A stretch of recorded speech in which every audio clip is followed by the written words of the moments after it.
Hello friends, माँ Saraswati classes के YouTube channel पर आप सभी का स्वागत है। यूपी आरवीयू एनएल टीजी2 और इसरो की आने वाली परीक्षाओं के लिए हमारी वीडियो लेक्चर सीरीज स्टार्ट हुई है, जिसमें हम इम्पोर्टेंट क्वेश्चंस और इम्पोर्टेंट कॉन्सेप्ट को टॉपिक वाइज डिस्कस करते हैं। आज इसकी ये सेकंड क्लास है और आज की क्लास में हमारा जो टॉपिक है वो है कॉमन हैंड टूल्स। यहाँ से एक क्वेश्चन जो है एग्जाम में पूछा जा सकता है, और अगर आप पिछले क्वेश्चंस को देखेंगे पेपर में तो कभी कभी एक क्वेश्चन यहाँ से पूछा गया है। तो थोड़ा सा कॉमन है ये, लेकिन आपको पढ़ना भी इसको ज़रूरी है। आगे चलने से पहले आपको बता दें कि इसके लिए हमारी डेली क्लास होती है, इवनिंग में होती है 5:30 पर, तो आप इसे ज्वाइन करिएगा और जो भी आपके डाउट है वो आप वहाँ पर पूछ सकते हैं। चलिए आगे बढ़ते हैं। तो यहाँ पर जो हमारे टूल हैं वो बेहद ही कॉमन टूल हैं, और ये जो टूल होते हैं जो बहुत ही यानी कि आम तौर पर इनका यूज़ किया जाता है, पर अगर आप इलेक्ट्रॉनिक्स में देखेंगे तो भी इसकी बहुत ज़रूरत होती है। यहाँ से किस प्रकार के क्वेश्चन आते हैं वो भी आपको आगे दिखाएंगे, पर इसके लिए सबसे पहले हम कॉन्सेप्ट को देख लेते हैं। यहाँ पर आप देख सकते हैं ये जो हमारा टूल दिख रहा है ये है इंसुलेटेड साइड कटिंग प्लायर, यानी कि ये एक प्लायर होता है जो कि स्टील का बना हुआ होता है। और इसकी जो एक साइड यहाँ पर आप देख रहे हैं, जैसे कि इमेज में भी आपको यहाँ पर दिखाया गया है कि इसकी इमेज में एक साइड जो है वो कटिंग टाइप की कुछ हिस्से होते हैं, जहाँ से हम जो वायरिंग है या कोई भी ऐसी वस्तु है उसको काट सकते हैं। ठीक है। और इसमें एक तरफ जो हिस्सा होता है वो इंसुलेटेड किया होता है, ताकि अगर हम इसको उस टाइम पर काम कर रहे हैं जब हमारी जो डिवाइस है या जो भी अप्लायंस है उसमें अगर करंट फ्लो हो रही है, तो उस दौरान हमको विद्युत से सुरक्षा प्राप्त हो सके, इसलिए इसमें जो है पीवीसी का इंसुलेशन किया जाता है इसके हैंडल पर। और ये कटिंग प्लायर होता है और ये 150 mm और 200 mm की कैटेगरी में आते हैं। तो इस तरीके से ये जो है सबसे पहला जो हमारा टूल यहाँ पर आप देख पा रहे होंगे, ये टूल है हमारा इंसुलेटेड कटिंग प्लायर, और इसे आप अपने घरों में भी यूज करते होंगे और इससे बहुत ही आसान तरीके से चिर परिचित भी होंगे। आगे देखते हैं, ये हमारा इंसुलेटेड पेचकस, यानी कि इसको हम स्क्रू ड्राइवर कहते हैं, और ये अलग अलग कैटेगरी में आते हैं। जैसे जैसे जिस टाइप के पेंच होते हैं उसी टाइप के इसके स्क्रू ड्राइवर होते हैं, जैसे कि 100 mm, 150 mm, 200 mm, 250 mm, 300 mm। तो ये जो है विद्युत कार के जो भी हमारी डिवाइसेस होती हैं, जो भी जिस तरीके से जहां पर भी पैच लगे हुए होते हैं उनको खोलने के लिए, यानी स्क्रू को खोलने के लिए स्क्रू ड्राइवर की जरूरत होती है। आप लोग बहुत ही अच्छे तरीके से इनसे चिर परिचित होंगे। यहाँ पर इनकी अलग अलग टाइप के ये स्क्रू ड्राइवर होते हैं, कोई स्टार टाइप का होता है, कोई सीधा इस तरीके से होता है। बहुत सारे टाइप होते हैं ये। तो आप यहाँ पर देख सकते हैं, डायग्राम में भी आप देख पा रहे होंगे। और इसको जो है यहाँ पर कोई एक मेटल वगैरह होती है उसका यूज किया जाता है, या फिर स्टील को भी यूज कर सकते हैं यहाँ पर। और इसका जो हैंडल होता है वो यहाँ पर लकड़ी का भी हो सकता है, प्लास्टिक का हो सकता है, या सेलुलाइट का भी हो सकता है। तो अभी तो जो है यूज किया जाता है वो अब सेलुलाइट वगैरह या फिर प्लास्टिक का यूज किया जाने लगा है। और इसका जो ब्लेड है वो काफी सख्त बना हुआ होता है, स्टील का बना हुआ होता है, ताकि जो भी आप स्क्रू पर काम कर रहे हैं उसके स्क्रू की वजह से इसकी ब्लेड की जो धार है या फिर इसकी जो यहाँ पर जो भी एंगल बने हुए हैं वो खराब ना हो सके। तो इस तरीके से जो हमारा इंसुलेटेड ये जो है इसको कहा जाता है इंसुलेटेड स्क्रू ड्राइवर। इसके बाद आगे जो हमारा टूल है वो है हैमर, जो कि हमारा क्रॉस पिन हैमर है। ठीक है। तो ये हमारा क्रॉस पिन हैमर है, बहुत छोटे मोटे कामों के लिए इसका यूज करना होता है। आमतौर पर जब हम इलेक्ट्रॉनिक्स के वगैरह जैसे भी डिवाइसेस होती हैं या जो भी हमारे अप्लायंसेस होते हैं इलेक्ट्रॉनिक्स के, वहां पर इसकी जरूरत होती है। यहाँ पर आप देख सकते हैं कि इसका जो एक सिरा होता है वो कुछ इस तरीके से ऊपर की ओर फ्लैट होता है, और इसका जो एक सिरा होता है वो कुछ इस तरीके से नुकीला होता है। और क्रॉस पिन हैमर जो है वो मेटल के काम में यूज किया जाता है, जैसे कुछ कुछ भी थोड़ा बहुत मेटलिंग वगैरह का काम करना है तो वहां पर हम क्रॉस पिन हैमर का यूज करते हैं। फोर्जिंग करके इसको लोहे से बनाया जाता है, और ये एक साइड पर किसी लोहे की पतली तार पत्ती इस तरीके से इसका यूज करके जो है हम यहाँ पर इसको यूज कर सकते हैं। हैमर भी और टाइप के होते हैं, लेकिन वो हम पढ़ेंगे कल की क्लास में, क्योंकि ये हमारे कॉमन टूल्स हैं। और कल की क्लास जो होगी वो हमारी सीट मेटल वगैरह की होगी, तो उसमें 3-4 टाइप के और हैमर होते हैं, जैसे बॉल पिन हैमर हो गया आपका, क्रॉस पिन हैमर हो गया, एक फ्लैट हैमर हो गया। तो वो हम कल की क्लास में पढ़ेंगे, आज हम इसके कॉमन हैंड टूल्स के बारे में पढ़ रहे हैं। ठीक है। आगे देखते हैं, तो आगे जो हमारा टूल आता है वो है चीजल। चीजल क्या है? ये दो प्रकार के होते हैं। हमारी जो इलेक्ट्रॉनिक्स में यूज होती है वो है कोल्ड चीजल। ठीक है। इसके अलावा भी हमारी एक चीजल होती है जिसको हम हॉट चीजल कहते हैं। कोल्ड और हॉट चीजल में फर्क क्या है वो बताने से पहले आप यहाँ पर चीजल के बारे में देख लीजिएगा कि इसकी जो आकृति है वो अष्टभुजाकार होती है। लेकिन कौन सी चीजल की बात की जा रही है यहाँ पर बात की जा रही है आपके कोल्ड चीजल की। ये आप देख सकते हैं, ये जो आपको पहला वाला डायग्राम दिख रहा है ना, ये है आपका कोल्ड चीजल। और इसमें यही खासियत होती है कि इसको पहचानने के लिए इसकी जो आप देख रहे होंगे थोड़ा थोड़ा यहाँ पर नोक है वो अष्टभुजाकार टाइप से है, ठीक है। ये आप देख रहे हैं इसके पीछे वाला जो हिस्सा है वो कुछ इस तरीके से बनाया हुआ है कि ये अष्टभुजाकार टाइप से है। एक और यहाँ पर चीज होती है कि कोल्ड चीजल जो होती है ना, इसका जो यहाँ पर सिरा होता है, इसको जब नुकीला किया जाता है तो इसका जो एंगल होता है वो 30 डिग्री का एंगल होता है, ठीक है। पर बहुत बार इस चीज का ध्यान नहीं रख पाते, तो इस वजह से इसका ये सिरा बना दिया जाता है ताकि ये पता चल सके कि ये कोल्ड चीजल है। इसके अलावा यहाँ पर आप सेकंड जो देख पा रहे हैं ये है हॉट चीजल। हॉट चीजल जो है इसका जो यहाँ पर एंगल बना हुआ होता है वो 60 का बना हुआ होता है, ठीक है, 60 डिग्री का बना हुआ होता है। और ये कैसे भी आकार में हो सकती है। इनमें डिफरेंस क्या होता है, तो डिफरेंट ये होता है कि कोल्ड चीजल का यूज जो है आप नाम से देख सकते हैं, कोल्ड का मतलब ठंडी, यानी कि ठंडी वस्तुओं को काटने के लिए या फिर जो भी हमारे ऑब्जेक्ट होते हैं जो कि ठंडे होते हैं उनको काटने के लिए कोल्ड चीजल का यूज किया जाता है। और कोल्ड चीजल का जो यूज है वो अधिकतम इलेक्ट्रॉनिक्स वाले जो भी डिवाइसेस या जो भी अप्लायंसेस हैं उनमें यूज करते हैं, क्योंकि वहां पर गर्म नहीं किया जा सकता है, उसको काटने के लिए हमें कोल्ड चीजल की आवश्यकता होगी। इसके अलावा जो हमारी यहाँ पर हॉट चीजल आप देख रहे हैं ये होती है हॉट चीजल। अभी इसका आपको एंगल बताया जो कि 60 डिग्री का होता है, ठीक है। तो ये हॉट चीजल जो है वो गर्म वस्तुओं को काटने के लिए होती है, जैसे कि कोई भी हमारा जैसे मैकेनिकल में होता है वहां पर वो लोग क्या करते हैं, उसको फॉर्मिंग करते हैं, उसको गर्म करते हैं, फिर उसका अगर शेप देना होता है किसी भी तरीके की चीजों की, तो वहां पर हॉट चीजल का यूज किया जाता है। तो इस तरीके से इनमें थोड़ा सा डिफरेंस है, आपको याद रखना होगा, ठीक है। तो ये इस तरीके से क्वेश्चन भी पूछे जा सकते हैं। आगे जो हमारा नेक्स्ट यहाँ पर जो कॉमन टूल आता है वो टूल आता है हमारा यहाँ पर रिंच, यानी कि इसको एडजस्टेबल रिंच कहते हैं। ये देख सकते हैं आप, इसमें डायग्राम में आपको अलग अलग टाइप के एडजस्टेबल रिंच दिख रहे हैं।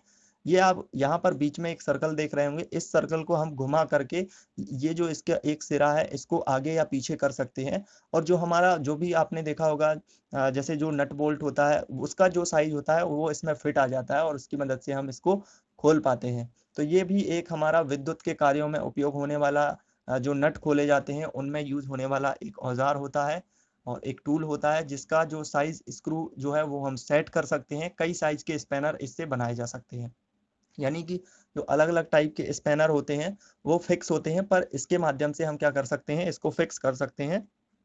इसका जो ये मूवेबल पार्ट होता है उसी से हम इसको घुमा करके आगे पीछे कर करके इसको हम फिक्स कर सकते हैं। तो ये जो है हमारा वो है एडजस्टेबल रिंच, ठीक है। तो यहाँ पर आपको ये चीजें याद रखनी होंगी, क्वेश्चन एग्जाम में पूछे जा सकते हैं कि एडजस्टेबल रेंज क्या होता है, कैसे काम करता है और किस चीजों के लिए इसकी उपयोग होती है, ठीक है। नेक्स्ट यहाँ पर है हमारा गिमलेट। गिमलेट क्या होता है, ये जो भी हमारे ऑब्जेक्ट हैं, कोई भी अगर लकड़ी का ऑब्जेक्ट है तो उसको अगर उसमें हमें कोई छिद्र करना है तो उसके लिए हम गिमलेट का यूज करते हैं। यहाँ पर आप देख सकते हैं ये गिमलेट है और इसका जो यहाँ पर स्टील का एक सिरा होता है जिसमें कुछ सिरा पेंचनुमा यहाँ पर देख पा रहे होंगे आकृतियां होती हैं, जिसकी मदद से हम जिस भी ऑब्जेक्ट में जो भी हमारा लकड़ी का ऑब्जेक्ट है उसमें हम छिद्र कर पाते हैं। और ये किससे बना हुआ होता है, लोहे से बना हुआ होता है। हैंडल इसमें प्लास्टिक का, लकड़ी का या फिर लोहे का किसी का भी लगा सकते हैं। पर जो इलेक्ट्रॉनिक्स में यूज किए जाते हैं वो प्लास्टिक वाले होते हैं, ताकि अगर वहां पर करंट फ्लो हो रहा है तो उसमें हमें करंट की जो सेफ्टी है उससे हमारी सेफ्टी हो सके। इसके बाद यहाँ पर हम नेक्स्ट जो हमारा टूल आता है वो होता है स्पैनर। स्पैनर आप यहाँ पर देख पा रहे होंगे, स्पैनर जो है वो अलग अलग टाइप के होते हैं। एक ऐसा वाला स्पैनर भी होता है और इस तरीके से भी होता है। यानी ये वाला स्पैनर जो है वो इसका एक सिरा खुला हुआ होता है और इस वाले स्पैनर का जो सिरा है वो चारों तरफ से बंद हुआ होता है, ताकि जो हमारा इस वाले का यूज जो होता है वो इसमें होता है जो हमारे ज्यादा बहुत ही टाइट जो नट बोल्ट होते हैं उनको खोलने के लिए यूज करना होता है, और इसको हम नॉर्मली यूज कर सकते हैं। तो स्पैनर के द्वारा भी क्या होता है कि ये नट को खोलने और कसने के लिए कार्य में लिया जाता है। ये अलग अलग टाइप के होते हैं, बॉक्स टाइप होते हैं, फिक्स होते हैं, एलन की होते हैं। बॉक्स टाइप आप यहाँ पर ये देख रहे हैं, फिक्स होते हैं यानी ये वाला फिक्स पार्ट है, इसका कोई पार्ट मूवेबल नहीं है। जैसे इसका नंबर यहाँ पर दिया हुआ है 70 नंबर, तो ये 70 नंबर के नट को ही खोल सकता है, 16, 40 या 18 को नहीं खोल सकता है, तो यहाँ पर ये फिक्स होता है। और एक एलन की भी होती है, यानी कि एल टाइप की होती है, जिसमें कुछ अलग यहाँ पर कोई भी उस तरीके से अष्टभुजाकार आकृति बनी हुई होती है, कोई भी वैसा अगर नट होता है तो उसको खोल लिया जा सकता है। तो ये होता है हमारा क्या, स्पैनर। यहाँ पर आप इसके स्पैनर से चिरपरिचित हो सकते हैं। क्वेश्चन पूछा जा सकता है कि जो हमारे नट बोल्ट होते हैं, फिक्स नट बोल्ट होते हैं, उनको खोलने के लिए किस औजार की जरूरत होती है, तो आपको वहां पर ऑप्शन के अनुसार स्पैनर आंसर करना होगा। नेक्स्ट यहाँ पर देख लेते हैं हम आगे जो हमारा नेक्स्ट जो टूल आता है वो है, देख सकते हैं मैलेट। मैलेट और हैमर में थोड़ा सा फर्क है, यहाँ पर आपको मैलेट और हैमर के फर्क को समझना होगा। मैलेट जो होता है वो लकड़ी का बना हुआ होता है और एक हथौड़े के नुमा, यानी कि जो हैमर होता है उसी के तरीके की आकृति होती है। पर ये जो हैमर है, हैमर में क्या होता है, ये वाला हिस्सा होता है वो पूरी तरीके से लोहे का बना हुआ होता है, पर यहाँ पर ये लकड़ी का, प्लास्टिक का या कोई ऐसी धातु का बना हुआ होता है जो हल्की होती है। ठीक है, धातु तो यूज नहीं की जाती क्योंकि धातु तो सारी भारी होती हैं, तो यहाँ पर लकड़ी या फिर प्लास्टिक को यूज किया जाता है जिसको हम मैलेट कहते हैं।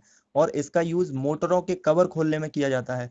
जैसे हमारी जो भी बहुत ही हल्की डिवाइसेस होती हैं, बहुत ही हल्के अप्लायंस होते हैं, अब वहां पर अगर थोड़ा बहुत मान लीजिएगा आपको कोई चोट मारनी है, उसको फोर्स करना है, तो फिर उसके लिए आप बड़े हैमर का यूज नहीं कर सकते। अदरवाइज क्या होगा, बड़े हैमर के यूज करने से वो जो भी अप्लायंसेस हैं उनके पार्ट डैमेज हो जाते हैं। तो इसके लिए आपको थोड़ा सा कम, जिसमें फोर्स लगे, जिसमें थोड़ा सा ज्यादा नुकसान ना हो या कोई भी तरीके का नुकसान ना हो, उसके लिए हमें मैलेट का यूज करना होता है। तो मैलेट में यही खास बात होती है कि ये लकड़ी का बना हुआ होता है या फिर प्लास्टिक का बना हुआ होता है। ठीक है, तो ये पॉइंट ध्यान रखिएगा, दिखता हैमर जैसा है पर इसमें फर्क इतना ही होता है। इसके अलावा हमारा जो नेक्स्ट टूल होता है वो होती है फाइल। फाइल, इसको हम रेती भी कहते हैं आमतौर पर, और ये लोहे के बनी हुए होती हैं। लोहे की यहाँ पर देख पा रहे होंगे, ये किसी भी हमारी जॉब, जो भी हमारे ऑब्जेक्ट हैं उसमें अगर हमें कोई उसमें किसी भी प्रकार की घिसाई करनी है, उसको किसी भी तरीके से बिल्कुल समतल लाना है या कोई भी चेंज करना है, तो वो हम इसके माध्यम से कर पाते हैं, फाइल के माध्यम से। और इससे लोहे की जो अतिरिक्त परत है उसको हटाने के लिए इसका यूज किया जाता है। और ये अलग अलग जो है उसमें आते हैं, जिसमें 250 mm में 25 से लेके 30 जो इसके छोटे छोटे यहाँ पर पार्ट बने हुए होते हैं जिसको दांते कहते हैं, वो होते हैं। तो ये है हमारा फाइल और ये है हमारा मैलेट। ठीक है, इनके नाम याद रखना, काम याद रखना कि इनके क्या काम होते हैं और किस तरीके से। ठीक है, कई बच्चे इस मैलेट में कंफ्यूज होते हैं, तो मैलेट को ज़्यादा अच्छे से ध्यान रखना, बाकी चीज़ें तो आपको याद होगी ही होंगी। तो इसके अलावा हमारा नेक्स्ट होता है जो है इसका वायर गेज। वायर गेज यानी कि इसको हम स्टैंडर्ड वायर गेज भी कहते हैं। स्टैंडर्ड वायर गेज क्या होता है, इस तरीके से यहाँ पर आप देख पा रहे होंगे, एक गोल आकार की यहाँ पर एक डिस्क होती है जिसमें क्या होता है, अलग अलग साइज के यहाँ पर छिद्र बने हुए होते हैं, जिनके माध्यम से हम क्या करते हैं कि जो हमारा वायर है, जो भी वायरिंग हम यूज कर रहे हैं उसके डायामीटर यानी कि उसके व्यास को माप पाते हैं। और इसमें लेकर के 0 से लेकर के 36 तक के व्यास के जो वायर होते हैं उनको मेजर किया जा सकता है। जैसे आपने कभी कोई भी ऐसे फैन वगैरह इसमें सुना हुआ होगा कि इतने नंबर वायर यूज हो रहा है, 32 हो रहा है, 34 हो रहा है, तो ये इसी से पता चलता है। ये स्टैंडर्ड होते हैं, यानी कि ये बिल्कुल स्थायी होते हैं और पूरे जो इंडिया है, पूरे इंटरनेशनल में बिल्कुल यही नंबर यूज किए जाते हैं। तो ये स्टैंडर्ड वायर गॉज होते हैं और इसको स्टैंडर्ड वायर गॉज कहते हैं। इसमें जो तार होते हैं उनके गेज को मापा जाता है। गेज यानी कि उसका जो डायामीटर होता है उसको मापा जाता है। फिर इसके अलावा हैंड ड्रिल मशीन होती है, बैटल केसिंग केपिंग बोर्ड में छेद करने के लिए किया जाता है। हैंडल मशीन आपको दिखाई थी, और उस तरीके से एक गिमलेट की तरह ही होती है हैंडल मशीन, उसमें मोटर भी लग सकती है, तो वो मूवेबल भी होती है। तो उसका काम भी छिद्र करने के लिए होता है। आगे की ओर चक होता है, दूसरी ओर हैंडल होता है, और हाथ से घुमा करके भी उसमें लकड़ी में छेद किया जा सकता है। अब तो और ज्यादा अच्छे से आने लगी हैं जिनको हम मोटर से यानी कि विद्युत सप्लाई से भी चलाते हैं। इसके अलावा यहाँ पर पिलर टाइप की ड्रिल मशीन होती है, एक स्थान पर फिट होती है, यानी पिलर टाइप की ड्रिल मशीन को याद रखिएगा ये चीजें। पिलर टाइप ड्रिल मशीन जो एक जगह फिट होती है, इसके द्वारा लोहे की जॉब में छेद किया जाता है। ठीक है, बाकी ड्रिल जो होती हैं उनको तो हम मूव कर सकते हैं, पर ये एक ही जगह फिक्स होती हैं, एक जगह इन पे इनको फिक्स कर दिया जाता है। तो ये पिलर टाइप ड्रिल मशीन होती है, अच्छे से याद रखिएगा। फिर होता है इनसाइड कैलिपर। इनसाइड कैलिपर क्या होता है, सिलेंड्रिकल जॉब के अंदर डायमीटर को मापने के लिए यूज किया जाता है। यानी कि कोई सिलेंड्रिकल टाइप की वस्तु है, सिलेंडर जैसी वस्तु है, उसके अंदर के हमें व्यास को यानी कि उसके डायमीटर को मेजर करना है, तो हम क्या यूज करेंगे, तो इनसाइड कैलिपर का यूज करते हैं। इसके अलावा हमारा एक पाइप रिंच होता है, जीआई पाइप रिंच होता है, जैसे कि पानी वगैरह प्लम्बर वगैरह यूज करते हैं। अपने घरों में भी देखा होगा कि जो पानी के लिए जो पाइप होते हैं उनको जब खोलना होता है या उनको कसना होता है, तो उनके लिए अलग तरीके के रिंच हुआ करते हैं। अलग तरीके के रिंच होने का मतलब है कि उनमें जो है कह सकते हैं कि वो थोड़े अलग टाइप के होते हैं और उनसे खोला जा सकता है, उन्हें कसा भी जा सकता है। तो ये फिटिंग, सॉकेट, एल्बो वगैरह के काम में आते हैं, जिनको हम खोल सकते हैं, कस भी सकते हैं। एडजस्टेबल होते हैं ये भी, और इनकी साइज भी बदली जा सकती है, अलग अलग साइज में भी आते हैं ये। तो ये इस तरीके से हमारे जो क्वेश्चन है वो यहाँ पर कंप्लीट होते हैं। और इसके बाद सॉरी, यहाँ पर हमारे जो कॉन्सेप्ट है वो कंप्लीट होते हैं। इसके बाद यहाँ पर हम क्वेश्चंस को देख लेते हैं। क्वेश्चन यहाँ पर फर्स्ट है, आप भी इसका आंसर कीजिएगा। फर्स्ट क्वेश्चन है, फेज टेस्टर को प्रयोग में लेते समय क्या सावधानी रखनी चाहिए। जो फेज टेस्टर होते हैं, टेस्टर यानी कि एक प्रकार से आपके जो है स्क्रू ड्राइवर होते हैं, उसी टाइप के दिखते हैं, पर उससे क्या होता है कि आपको ये पता चलता है कि इस वायर में करंट है या नहीं है। तो फेज टेस्टर को आप जब यूज लेते हैं तो उसमें आपको कुछ सावधानियां रखनी है। जैसे कि पहली यहाँ पर सावधानी है कि 250 वोल्ट से अधिक रेंज में काम में नहीं लेंगे आप, क्योंकि वोल्टेज का लेवल अलग अलग होता है। एसी वोल्टेज 240 वोल्ट भी होती है, 440 होती है, उससे भी ज्यादा होती है। तो जो आपके फेज टेस्टर है वो आपको 250 वोल्ट से ज्यादा पर यूज नहीं करना है, अदरवाइज आपको करंट लग सकता है। तो ये पॉइंट भी आपको ध्यान रखना होगा। सेकंड है कि इंसुलेशन चेक करेंगे, यानी कि उसमें इंसुलेशन लगा हुआ होता है, जो कि एक तरीके से कुचालक पदार्थ होता है, जिसकी वजह से हमें उसमें करंट ना लग सके। तो इसके लिए हम इंसुलेशन भी चेक करेंगे, कहीं से इंसुलेशन तो नहीं हट गया जिसकी वजह से हो सकता है वहां पे हमें करंट भी लग सकता है। तो ये पॉइंट भी इंपॉर्टेंट है, यानी सेकंड पॉइंट भी है। थर्ड है कि चेक करते समय धातु की क्लिप पर उंगली रखेंगे और अर्थ के संपर्क में रहेंगे। तो आपने टेस्टर में देखा होगा, जो फेस टेस्टर होते हैं उसमें ऊपर की ओर एक धातु लगी हुई होती है, छोटी सी पत्ती लगी हुई होती है। तो उसके ऊपर हमें उंगली रखनी होती है और अपने आप को अर्थ के संपर्क में लाना होता है। यानी कि अगर हम कुछ भी ऐसे अपने पैरों में कुछ भी ऐसे कुचालक पदार्थ, यानी कि चप्पल वगैरह, जूते वगैरह जो भी पहने हुए हैं, तो उनको निकाल करके एक कनेक्ट करना होता है ताकि अर्थिंग मिल सके, जिसकी वजह से हम पेज को चेक कर पाते हैं। तो यहाँ पर आपका क्या आंसर हो जाएगा, उपरोक्त सभी। यहाँ पर डी ऑप्शन आपका करेक्ट आंसर बन जाएगा। आगे क्वेश्चन है नेक्स्ट, यहाँ पर इसमें कहा गया है कि पेंचकस का प्रयोग करते समय क्या सावधानी रखेंगे। तो पेंचकस का प्रयोग करने के लिए भी हमें कुछ सावधानियां रखनी होंगी, जैसे कि पेंचकस के आकार के अनुसार पेंचकस का चयन करेंगे। जी बिल्कुल, अगर जो भी हमारा स्क्रू है उसी के आकार के अनुसार ही हमें पेंचकस यूज करना होगा, अदरवाइज हमारा पेंचकस या फिर स्क्रू यानी स्क्रू ड्राइवर या फिर स्क्रू खराब हो सकता है। दूसरा यहाँ पर इंपॉर्टेंट पॉइंट है कि पेंचकस के हैंडल पर हैमर से चोट नहीं मारेंगे। कई लोग क्या करते हैं, पेंचकस के हैंडल पर ही चोट मारने लगते हैं, कहीं पर जरूरत हुई तो चीजल की जगह पेंचकस को ही यूज कर लिया, तो या तो उसका हैंडल जो बना हुआ है इंसुलेटर जो होता है वो खराब हो जाएगा, या फिर उसका जो आगे की ओर नॉक होती है वो भी खराब हो सकती है। तो ऐसा नहीं करना है, हैमर वगैरह से उसमें चोट नहीं मारनी है। तीसरा है कि इसका प्रयोग चौरसी के स्थान पर नहीं करना चाहिए। वही है कि जो आपकी जो एक तरीके से कुछ भी कटिंग वगैरह करनी है तो वहां पर आपका चीजल यूज करें, पेंचकस का यूज ना करें। तो यहाँ पर क्या है आपका उपरोक्त सभी, ये भी यहाँ पर डी ऑप्शन बन जाएगा।